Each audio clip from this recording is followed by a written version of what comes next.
Hey, Greg here, founder of Wrestling-Divaz.webs.com, dedicated to highlighting the most beautiful and deadly entertainers in the wrestling industry.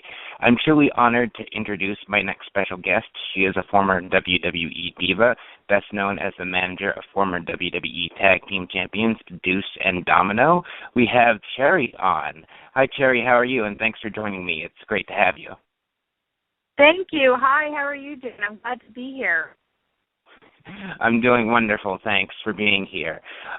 Before we get to your career and get over what you've been up to since you left the WWE back in 2008, I would like to get your insight and opinion on what's going on within the WWE right now, specifically within the new Divas Revolution that they have down at NXT and with the main roster. I mean, you have a whole lot of girls, some of which have been special guests, like Becky Lynch and Charlotte, and I think they're doing fantastic. And I know that you keep in touch with a lot of them and that you visit the Performance Center. So what's your opinion on what the WWE is currently doing? Well, I'm definitely thrilled with it. It's definitely makes me happy each and every week that they get their opportunities to continue to perform, and that it's been consistently, 2 matches every week on Raw, and definitely a match every week on SmackDown, which is really exciting because those girls definitely have a talent that needs to be seen. So it's really exciting to come from, the era where sometimes you're fighting to even get a girls match on, Raw or SmackDown, to getting matches where it's 2 matches a week, on Raw or SmackDown, and, they've really made an interest in that, and, these girls have just worked their butts off and trained and, keep, improving their craft and bringing just such entertainment, and has really made the Divas division evolve in such a manner that it's bringing in so much more attention. It is a man's industry, and, we all know that getting into it, but to be able to evolve to the level that they are and bring the attention to it is phenomenal and is amazing, and I'm so proud to see that. And these girls are talented, and they have the talent to back up everything, all the hype that's going on, because they've put in the hard work to bring the attention to the Divas division, so much so that, WWE can't ignore it anymore. Their people are cheering for these girls and screaming for these girls during the guys' matches. I mean, you can't ignore what the fans want, and they're really kind of changing the wave of women's wrestling right now, and it's really exciting to see what's next for them. I agree, and certainly the girls that they have down at NXT and down in the WWE main roster are extremely talented, and they work extremely hard. So I'm glad to see them getting some of the spotlight they deserve. When you first entered the industry, of course, the business was very different. You grew up watching wrestling, being a fan as a kid like everybody else, or the majority of us. So I would like to know, what was the defining moment that made you want to pursue wrestling as a serious career? Because a lot of us are fans, but few of us are serious performers. Yes. I mean, growing up, I always loved it, and I never thought that was ever a possibility for myself. I never really had a vision of what I wanted to do when I got older, watching wrestling and thinking, oh, my God, that would be amazing, but never had any idea how you get involved or even that being a, opportunity for me. And just kind of life happening the way it did, and I met the right people, and I worked hard, and, I gradually just was like, oh, I'm just going to go to these shows, and they were interesting, and, people took an interest in me and said, you should do this and you should do that, and, I was valeting at first, and then I got really bored at that time very quickly. So I kind of started to learn how to do certain moves and do things properly, and, doing that, you started to get a taste of that drive when you did little independent shows, and, people started to appreciate what you were doing and the fact that you were working hard. And, I just initially thought, oh, I'm going to keep doing this. As long as I'm having fun, I'll keep doing it, and making, a name for myself and meeting people and networking and kind of doing my own thing. Doing this until I'm not having fun anymore. Well, I never stopped having fun. And, I had a circle of friends in New Jersey, and my one friend, Inferno Kid, had moved to Kentucky to pursue an opportunity at OVW, and I was dating Judas Young at the time, and that was his best friend. And he said, just come down. And he tried to encourage both of us to come down. Just try out for the training camp, like no big deal. And I thought, I'm going to send my application in, no big deal, right? And I ended up getting a call back. So I was like, I'm going to go do the camp. Who cares? It's going to be no big deal. And I went and I had a great time, and I met a lot of people. And, it started to open my eyes like, oh, my gosh, this is like something I could really do if I work hard enough at it. So getting that opportunity and getting accepted by Danny Davis and Rip Rogers and Dr. Tom to be able to do that training camp and see, what the avenue is if you really want to do it, the dedication that you need to be able to do it. I had left a job that I was very successful at to go to waiting tables and wrestling at OVW and living on my own, which I never did because I never went away to college. It just changed my life completely and drastically to move to Kentucky by myself and give it a shot. And I couldn't have ever imagined that I got signed within 4 months of leaving just my normalcy to chase something. There are people that had moved to Kentucky and other developmentals to kind of see if they had an opportunity, and they were there for years. Beth Phoenix was there for a long time. So for me to get signed in 4 months of leaving my normalcy for a shot at an opportunity was beyond my wildest dreams. Never thought in my wildest dreams that would ever happen. So it all kind of just started with, the strong support system I had around me that said, you can really do this if you want to, and Judas had kind of pushed me, just go for it. He had been injured at the time, and he's like, just put the application in, kind of like what I felt, just put the application. I'm thinking, no way, they're never going to accept me. And then, Danny Davis calls me and says, yeah, we would love you to come down to the camp. And, and I had all of the supportive people, Inferno Kid, Julio De Niro, supporting me and saying, just go, see what happens, and I met a lot of people down there, and I was one of 2 girls in that camp. So it really impressed me, and I thought, oh my gosh, can I really do this?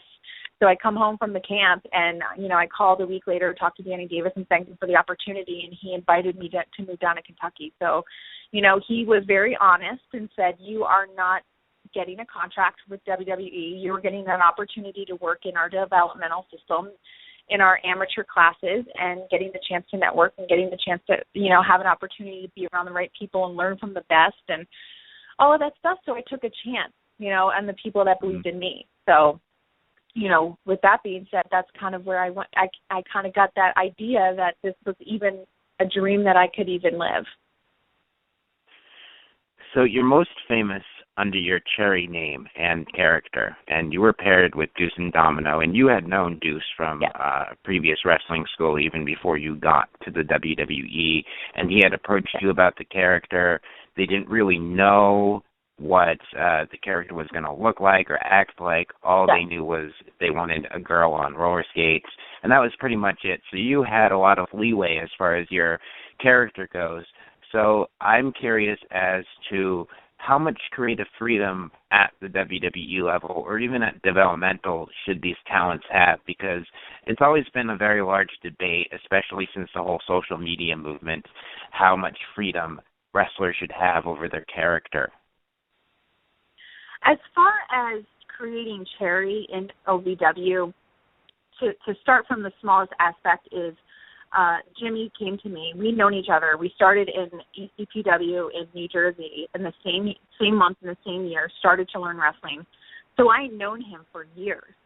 And he had always said that he came to me because he already knew my work ethic with the opportunity. Because him and Cliff or Domino had already been working on the greasers gimmick, and they had come up with this. They wanted this girl. All they knew that they wanted her on roller skates. So when Jimmy came to me with the idea, it was kind of a hush-hush, and the three of us kind of talked about it. And, I was confused, and I remember saying, what does she look like? What do I want? I didn't understand. I wanted more direction, so Jimmy really gave me an opportunity to kind of come out of my own creativity and create what I wanted her to look like.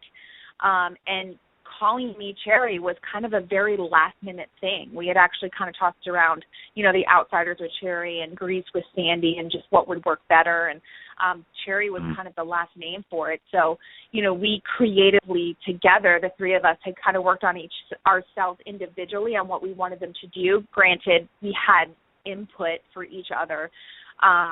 But Jimmy and Cliff had really kind of said, you put together her outfit, you kind of come up with her persona. And we kind of just started to grow with that. And, when Cliff and I had gotten signed, because Jimmy had already been signed at the time, we had got called 2 days later to go to Raw, which we ended up never debuting, which was a blessing in disguise because we got to sit in developmental for a year and really marinate and kind of figure ourselves out, figure out our thing, figure out our niche, figure out our clique, and that really did wonders for us. So, WWE never, once we kind of marinated ourselves and created these characters, WWE never really asked us to change anything about our character from the time that we were in developmental up to WWE. I know that Arn Anderson had told me at one time that they were going to ask me to have a stutter, which never really came about. But oh wow! In WWE, they never really changed how we looked, how we talked.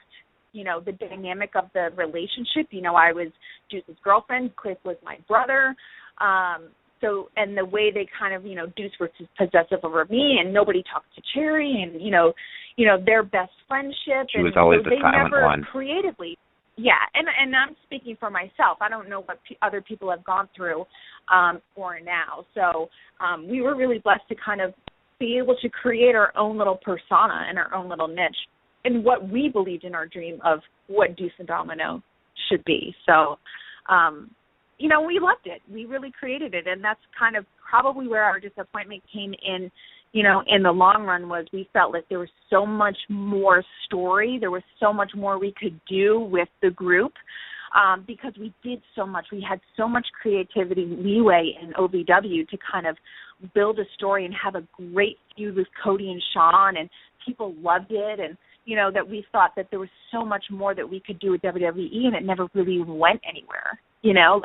We never had the whole somebody talking to Cherry or Cherry leaving Deuce N Domino, or, we had the little side thing with Maurice, but that was it was really pushed under the rug. So that was only the kind of disappointing part, is because there was so much more to Deuce Domino and Cherry that we really felt like we could provide an entertainment, and we just never got that opportunity. And we understand, but it still kind of stings at the same time.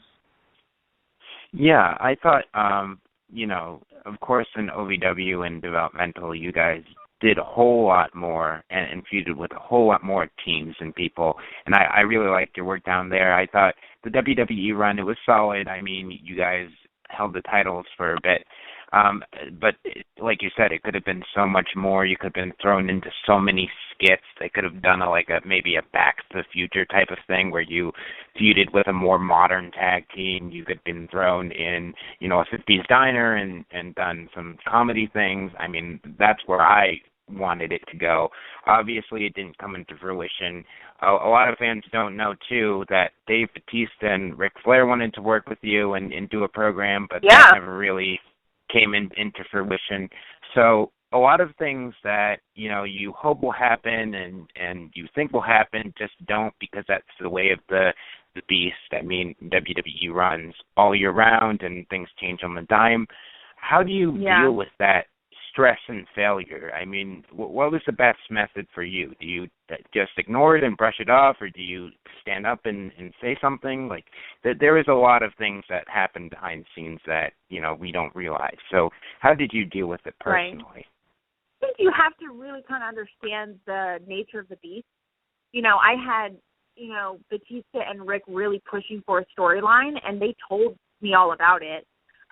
And that's the frustrating part, is you have the top guys, vying for this storyline that they love themselves so much so that they would, they told me that we were overseas in Singapore and Australia, and they had told me that they had contacted Vince saying that they wanted to work with us, and they had the storyline, and it was the whole, me and Batista kind of hinting there was a relationship, but not really, and then, Flair did his thing, and, but you have, getting the story and pitching it and getting the understanding is, Vince and the higher ups and all the writers and everybody else have an already idea for main event guys like them, especially at that time and now, is they've already planned out most of their idea of where they want to go with your top guys. They know what they're going to do with John Cena for so amount of months or what have you. So, as much as that would have been great for us and we would have loved to work with them, and the group of us definitely got along, and that's great that they wanted to push us and be in that program, you kind of have to swallow it, unfortunately. We would have loved to have that happen, but it wasn't our time in the higher-ups' eyes for us to be able to do that program. Deuce had that one match with them, and then we had that segment, where people thought I was in Batista's locker room, and then I come out, Flair's there and all that stuff. And gosh, I still get asked about that. Like, where's Flair? Where's Ric Flair?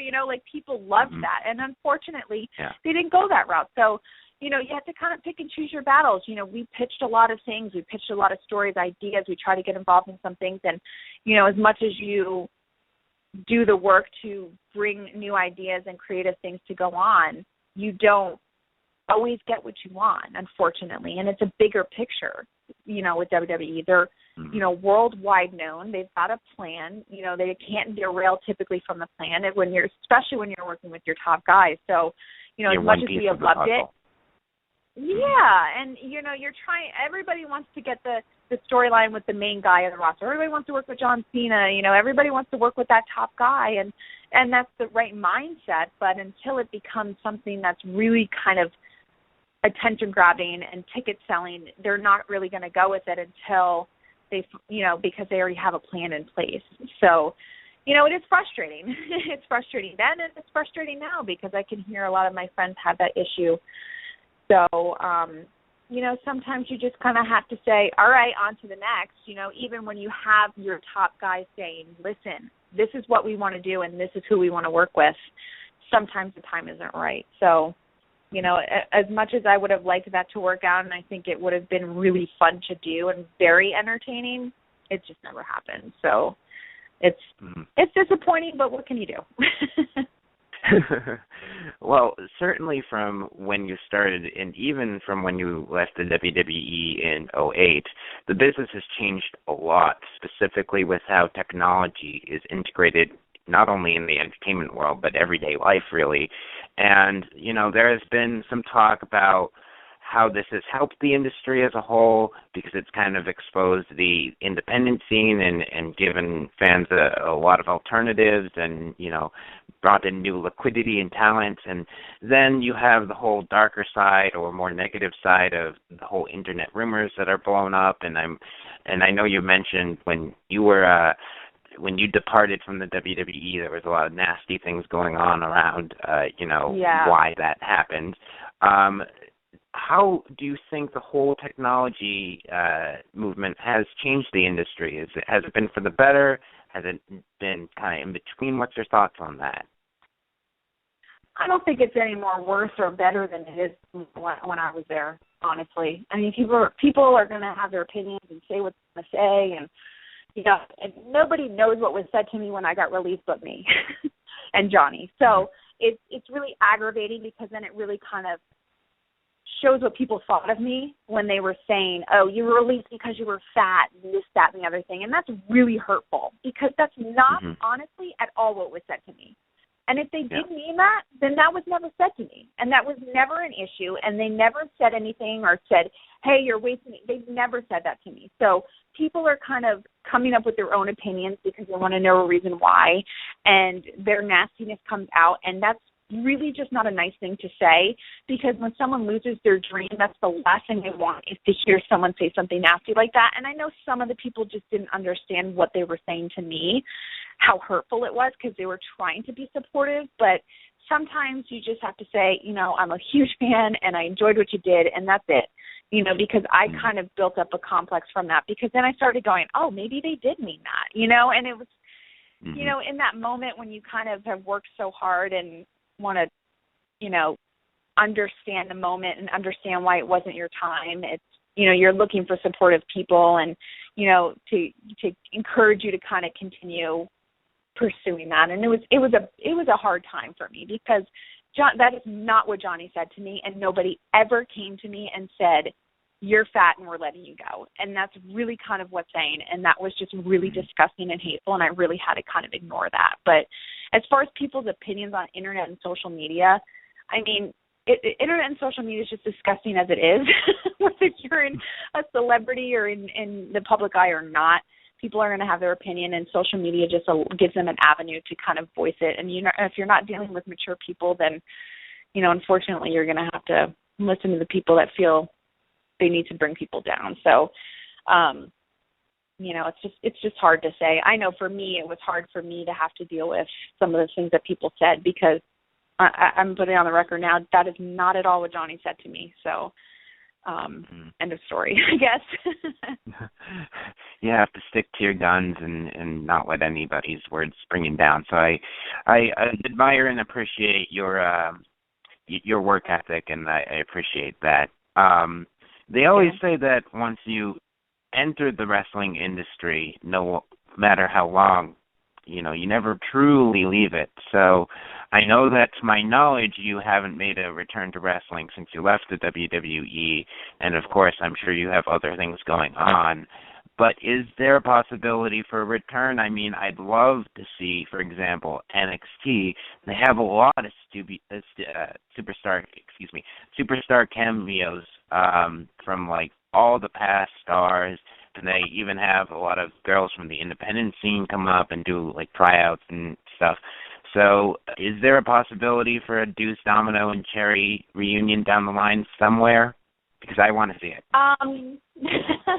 That I don't know, but I know I'm doing a signing in November 14th in Flushing, New York for the big event, NewYork.com.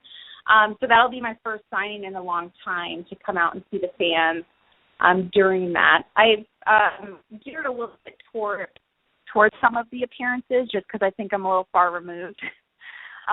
Wrestling-wise, I don't know if I could do the wrestling, but commentating or, valeting or kind of doing some of those appearances is not out of the question.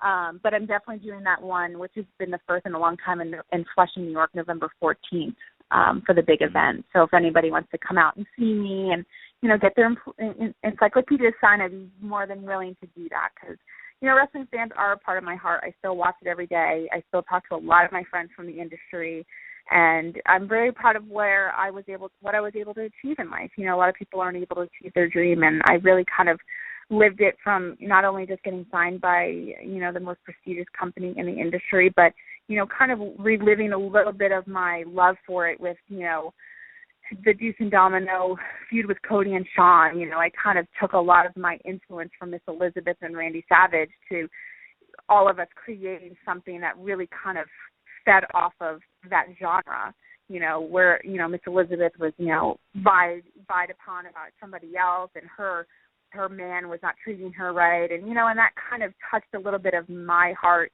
in that aspect that I was able to, even with OVW being able to live that part of a public life, public story, to be able to live in the lines of what, Miss Elizabeth and Randy Savage, which were such an inspiration to me, to be able to kind of walk in their footsteps in such a way, because I took a lot of inspiration creating a lot of that feud and story with those guys to do something along those lines. So, wrestling is very special to me, always will, and I still watch it to this day, all the wrestling promotions. For sure. I'd love to see you return, even for just one night, to any capacity. And like I said, NXT might be a platform for that, or there's lots of independent promotions that, for Shine, for example, that has just managers. I think that you would do really well at. So I hope that it's not completely off the table, because I loved you down in OVW and WWE. So, thank you. But you're welcome. As far as, when you performed in the ring or managing on and off TV, what was it that you wanted fans to take away from what you contributed to the show? I mean, everyone kind of goes in there, and of course, they know the basic moves or they know the basic skills of a manager, but it's that little extra touch that's very unique to the performer that makes them stand out. So what was it that you wanted fans to get from your character and your intent of being there as a performer? Because it's not easy having that sort of lifestyle of go, go, go, go, go, train, train, train, eat right, sleep, you know. It's very difficult. Right. So what was it that you wanted fans to know about you? I really thought that the dynamic of Domino and Cherry was really unique. I think that there were so many things that we could have done with that, and we were able to do that with OVW, and I wish that on a grander scale we were able to kind of venture out and be a little bit more creative with that. With the character that Cherry was more of a, you know, sideline, hey, this is my boyfriend, this is my brother, I'm afraid to fight, but I love to watch them fight. But, you know, if people ever see me from the independents, I did train at a wrestling school. I knew how to wrestle, but Cherry wasn't supposed to know how to wrestle. So that was the frustrating part, was like, if the first match I have and I go out there and I'm hitting these like moonsaults and I'm doing all this like mat wrestling and all this stuff with Natty and Lisa and I had to learn how to crawl over whatever you want to call it. Yeah. You know, it wouldn't make sense, because the whole time Cherry's like this shy, oh my gosh, I'm just like with my brother and boyfriend, and like I'm just this naive girl. You know, it would have been weird. So not to say that. And there was a progressive build-up of her feud with Maurice too. Like each week you gained a little confidence, and I like that. You know. Right, and I think that was what Val was just. You know, I was the girl next door. I wasn't just bikini model like Maurice, and you know, I didn't get these opportunities because I was just this stellar, you know, actress or fitness model or what have you. And, you know, these girls were, but they did work their butts off to get to where they were. I was just a girl from New Jersey who was a fan and had an opportunity and worked her butt off to get to where she was. So, you know, for me, I worked really, really hard, and nothing really came easy for me. So, for me, the character was very important to me. This is Cherry, this is who I created, this is who I wanted her to be. And for me to come out of the woodwork and start doing all of this wrestling moves wasn't a wise business decision for me. Now, had I gotten a strict directive and said, this is what we want you to do, Cherry is this person, X, Y, and Z, whatever the situation was, I would have done that. Not to say that it's their fault, but I was kind of trying to stay true to my roots and my training, and Al Snow said, you go in there and you believe it's a real fight. And Cherry was not a fighter. So I was trying to stay true to who my character was. So, you know, just for the fans to really kind of understand the dynamic, Deuce was my boyfriend. You know, Domino was my brother. She was this naive girl who didn't want to fight but loved watching them kick everybody's butt. You know, and then when I got into a fight myself, I was all like, oh, my God, you know, I'm crying when you know, a Victoria's beating me up, you know, like those little things, like take Cherry for who she was and the character that she was. And that's really what I wanted people to see and be able to build from that, you know, you always have to think to the future. So that's kind of where I was with that character at the time. So we have less than 2 minutes left. I would like to ask you the most challenging question that you'll probably ever be asked, in that if you could sum up your experience as a professional wrestler and performer using just one word, what would it be? That is a good question. Unforgettable. I'd have to say unforgettable. If I could only use one word, I'll say unforgettable. So I know that you're on social media, and we do have just a little bit of time to plug that. So just for clarification, how can fans reach you? Yes, former Diva Cherry for Twitter. And that's really kind of the only active one I have. I don't have a Facebook, so there are Facebooks, but they are not me. So I've already had that argument. But if you do want to contact me, it'd be former FMRDIVA former Diva Cherry. Well, Cherry, I really appreciate your time, and I appreciate your work ethic. I really hope that you succeed at everything that you do, and I hope that you make some sort of return, because I will jump up and down for joy. But thanks for joining me so much, and I really appreciate it. Sure. Thank you so much for having me. I really appreciate you listening to me and asking these questions and still being involved. Thank you so much. I appreciate it.